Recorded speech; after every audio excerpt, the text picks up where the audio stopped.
What ties a falling orb of unknown kind to jungle mounds long buried, left behind?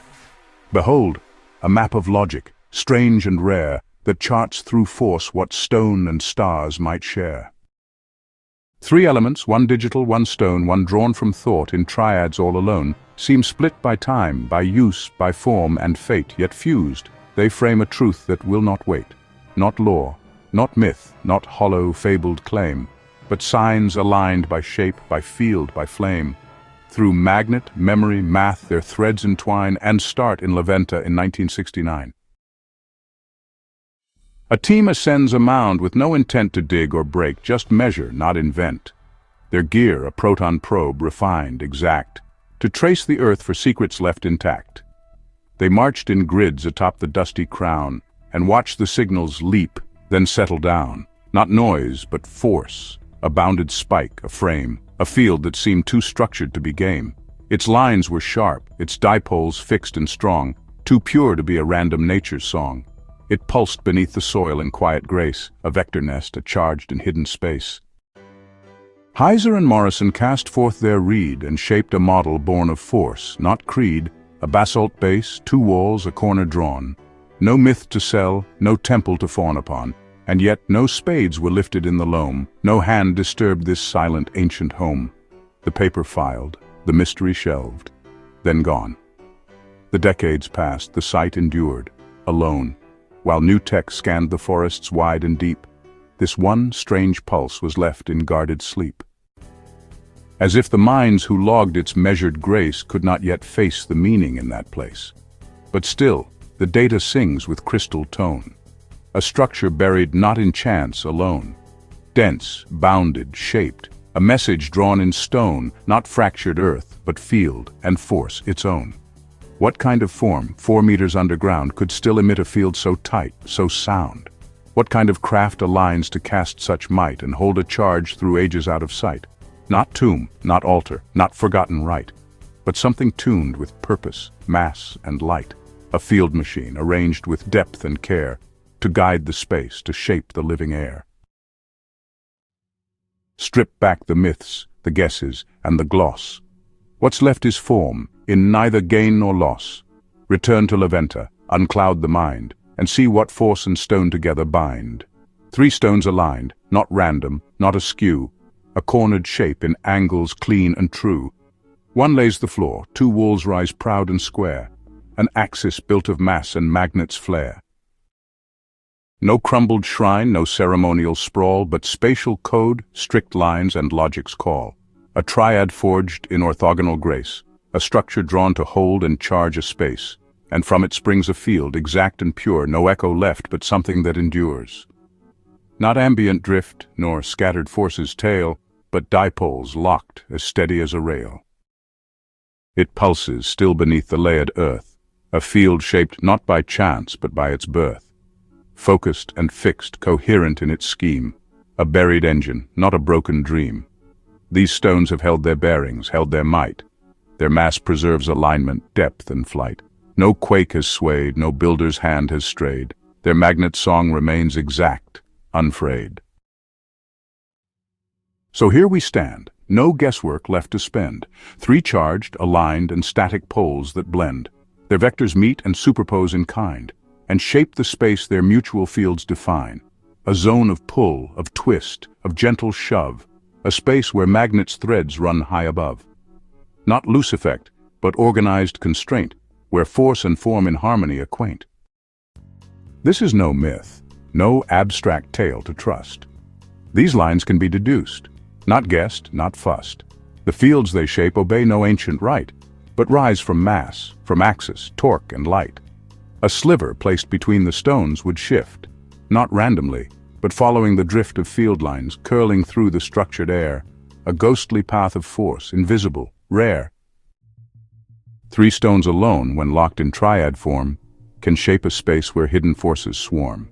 No lore is needed, just the shape and mass, and what emerges through their fielded glass.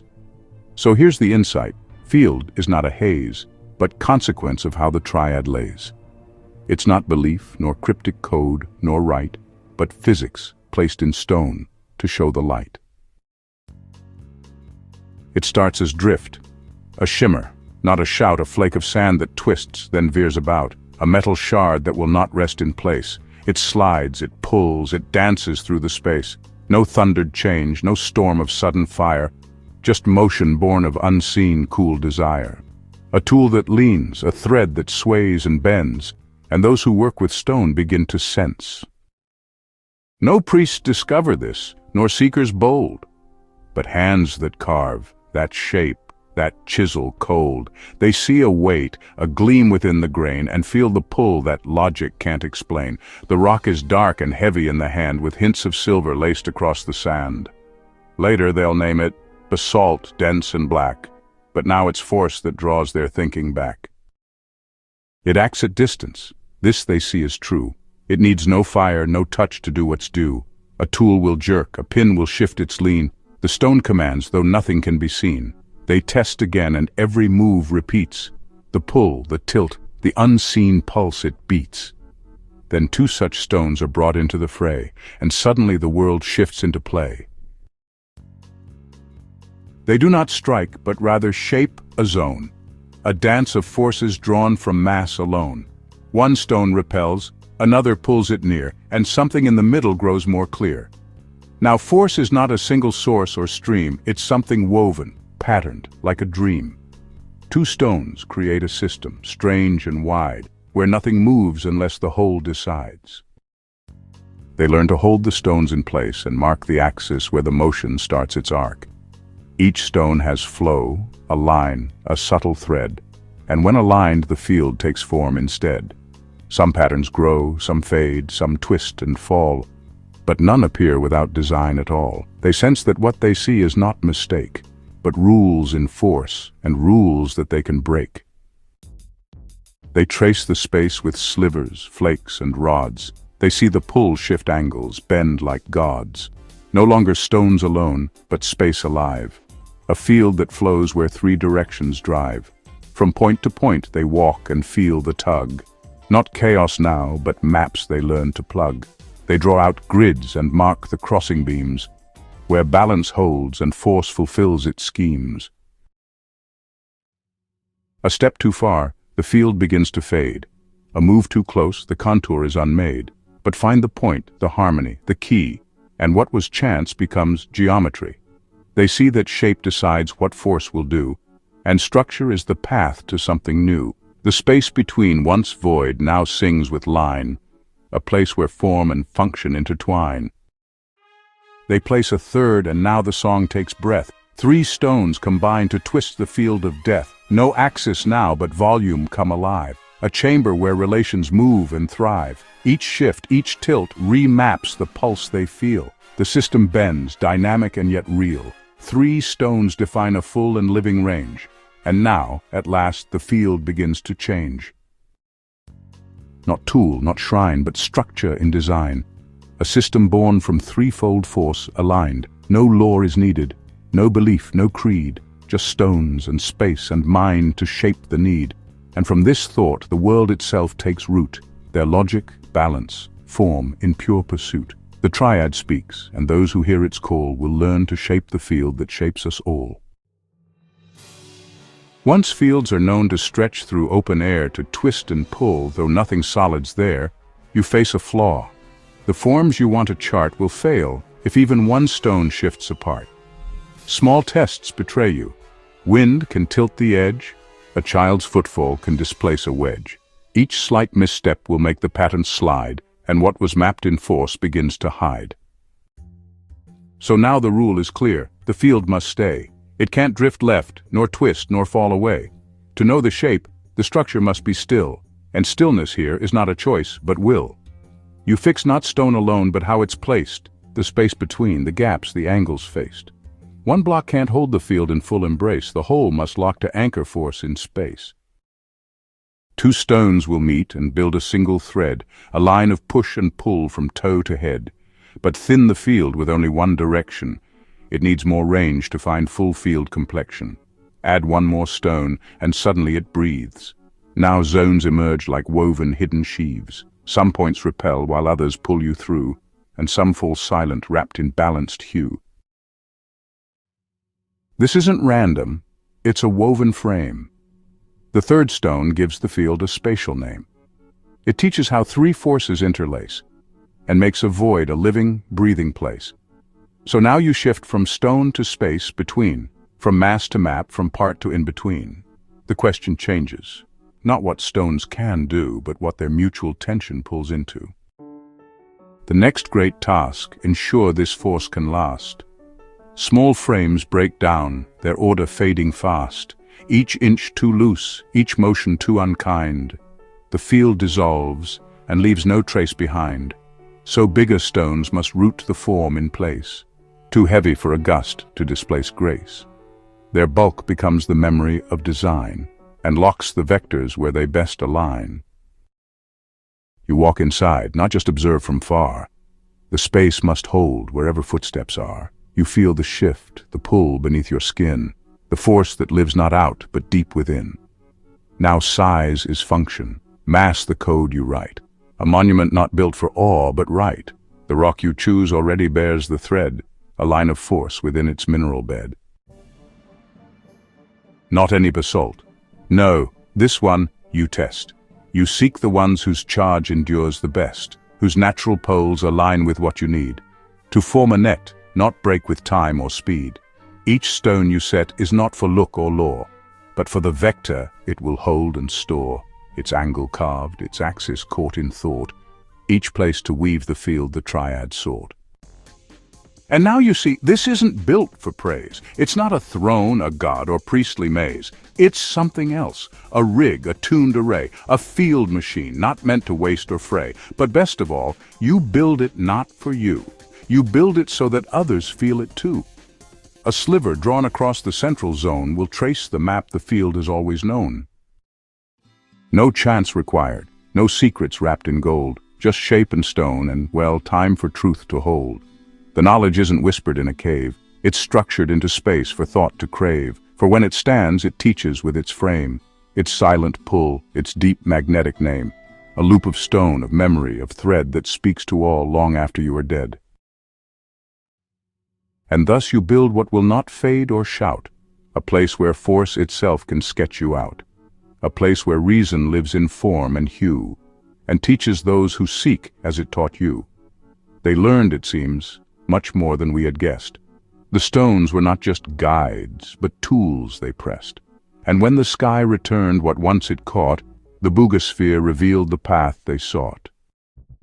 It landed whole, no blast, no streak, no flame, a shadowed orb with neither trail nor name. Black-coated, cool and sealed in outer skin, an object not of chance, but held within. At first it seemed a freak, a stray unknown, a relic thrown by some machine or drone, but then we saw it fit too well to stray, too cleanly timed, too far from mere decay. It led us back, to Venta's old mound, to stone whose field still sings beneath the ground, a triad set to charge the earth with tone, and now perhaps no longer left alone. The Buga sphere was not the tale's first page, but key and code, a memory from an age that understood how magnetism bends and launched not myths, but tools for distant ends. What comes to rest must once have known to rise, and so we turned our gaze back to the skies, not seeking gods or rockets cast in flame, but quiet means and logic's hidden frame. The launch we found was not a burst or flare, but something tuned, a silence split with care. Not fire but field, release instead of blast, a push of force through vectors held and cast. First came the field, the triad built to hum, with basalt blocks aligned to what might come. Each stone selected, magnetized and clear, its axis placed to mesh and interfere. Together they defined a stable zone, a static charge the earth itself had grown. Not chaos, but a pulse, a fixed array, to teach, to shape, and finally to convey. Then came the sphere, its inner self concealed, its weight designed to match what force revealed. Coated in pitch and heat-absorbing black, it bore no flame to mark its falling track. Inside a charge, perhaps of arc or spark, prepared to leap once primed within the dark. A trigger built to burst in silent light and ride the triad's field into the night. Like railgun launch, like Lorentz's own grace, it found in force its flight path into space. A moment's charge, a pulse, a snap, a breath, and all at once, the sphere escaped from death. They didn't seek the stars or endless span, just high enough to store the thoughts of man. A capsule sent not outward but to last, a vault of mind returning from the past. The final night, the field was set with care, each stone aligned to bind the proper air. The sky observed for sign, for time, for tone, to match the stars and make the launch its own. The sphere was placed, its vector spun by hand, its axis matched to what the stones demand, and silence ruled, no war cry, no alarm, just reverence drawn in still electric calm. No ritual beyond what stones had taught, no code but that the field itself had wrought. And well, when it fired it didn't really flame or roar, just rose through charge, through force, and nothing more. It trembled once, then lifted with no sound, and vanished into orbit off the ground. No smoke, no blaze, no ash upon the hill, just vanished flight and space grown strange and still. The Olmecs built, then vanished in the mist. No script, no war, no lineage to persist. Their mounds remained, their stones aligned and still. Their message locked in vector, mass, and will. The years turned centuries, and you know the silence deep, but something in the ground refused to sleep. A hum beneath the earth, a still design, a current left to coil through space and time. And then, the Maya. Rising through the green, they found the shapes the jungle couldn't clean. The heads, the mounds, the platforms angled wide, the triads half erased, but not denied. They felt the pull, the whisper in the dust. They saw alignments anchored into crust, the stars, the sun, the stones beneath their feet, all echoed in a rhythm strange and sweet. They watched the skies and counted every turn, and sensed a moment none would dare unlearn. A time not merely shaped by mortal span, but fixed by something older than their clan. It wasn't just a date, it was a gate, a hinge of time, a prophecy of weight. They did not call it end for fire or flood, but for the things that stirred beneath the mud. What force had built the mounds and left no word? What mechanism dreamed, but never stirred? What purpose hummed in stone no hand could read? What vector once was placed, and why the need? They studied, watched, and knew the date would come. A future bound to some returning sum, a reckoning, a reawakening, a sign. The 13th Baktun ended by design. And when that final cycle reached its close, they knew the sky would open, not impose. But what would come? The builders from before, a seed of knowledge, or a distant war? What lay ahead was never fully shown, but something vast would break the world we'd known. They carved the date in codex, wall, and lore, and waited for the gods or something more. If you would speak to those beyond your day, you'd send not just one word, but find a way to carve a pattern deep in myth and lore. So when it starts, they know what lies in store. And so the signal waited, tight and still, encoded not in thought but shape and will. Not etched in scrolls nor whispered through a flame, but bound to field and calendar and name. The Maya's clock ran out in measured span, and then, at last, the reckoning began. No burst of fire, no horn to mark the breach, but something far more quiet in its reach. In 2011, the first one fell. A metal orb, intact and cold as well. No burn, no blast, no crater in its wake, just silence drawn across a grassland's ache. Namibia. Alone and unexplained, no serials, no welds, no logos stained. It landed soft as if the earth had known, and let it sleep upon its skin alone. But one is not a pattern, not a code, until the next sphere split the jungle's road. In Zambia, that very same year's breath, 3 more arrived, in calm and weightless death. They did not fall in cluster, but apart, a triad placed with strange and guiding art. And those who watched began to feel the sting, that this was not a random happening. Then came Vietnam in 2015. Again, 3 spheres, again the perfect scene. No blast, no trail, no sonic boom above, just metal seeds dropped silent from above. By 22, The pattern gripped the mind.